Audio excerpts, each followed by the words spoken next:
Comment devenir un bon chasseur d'appartements? La clé, c'est le off-market. Les meilleures affaires se font sur le bon coin. C'est des phrases que j'entends tous les jours sur les réseaux sociaux. Alors oui, certes, les deux sont vrais.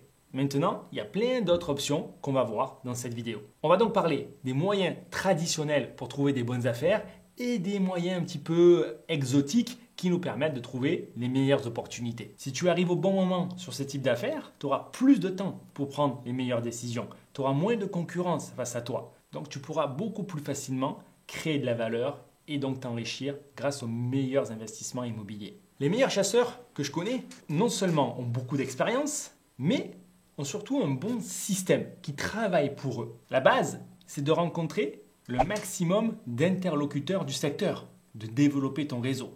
Tu dois donc rencontrer tous les agents immobiliers de la ville, les notaires, les CGP. Au maximum, tu vas développer ton réseau. Au maximum, tu auras d'opportunités qui vont remonter avant d'apparaître sur les réseaux sociaux. Pourquoi est-ce que tu veux être informé avant les publications sur Le Bon Coin, sur Se Loger?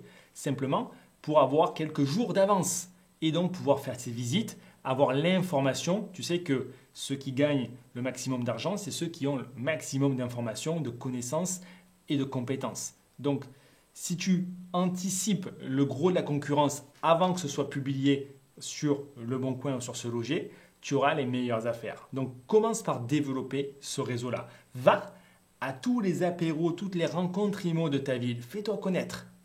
Fais connaître tes activités, non seulement à la concurrence, mais à tous ces prescripteurs d'informations qui vivotent dans cet écosystème-là. Les bons chasseurs sont très connectés. Pour le coup, plutôt au sens figuré. Ils vont avoir des applications qui leur permettent de faire des calculs très rapidement sur la rentabilité, les prix au mètre carré, le montant des travaux. Le fait d'utiliser ces applications va nous faire gagner un temps considérable. Pas besoin d'attendre le devis des artisans. Pas la peine de faire une étude de marché super poussée. On aura quelques informations qui vont nous permettre de comprendre si les voyants sont verts, si les voyants sont rouges, si les voyants sont oranges, quoi améliorer pour que les voyants deviennent vert foncé. Et grâce à ça, on va savoir comment créer ces bonnes affaires. Le comportement d'un bon chasseur doit aussi être parfait, parfaitement sérieux, parfaitement professionnel, parfaitement aligné, parfaitement adéquat avec l'immobilier, avec les interlocuteurs auxquels vous allez faire face.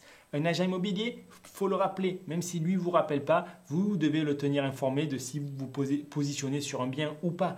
Un artisan, un notaire, un prescripteur, un auditeur, un diagnostiqueur, un gestionnaire, c'est du gagnant-gagnant, du donnant-donnant. Vous devez leur donner des informations et vous devez leur donner à manger. Si vous avez un investissement, donnez-lui la gestion. Si vous revendez, donnez-lui la vente. De cette manière-là, le diagnostiqueur, l'agent immobilier, le gestionnaire seront contents de vous envoyer des biens parce que derrière, ils savent qu'ils vont avoir le retour sur investissement des efforts, des services qu'ils vous auront rendus. En termes de sérieux, vous pouvez même aller plus loin.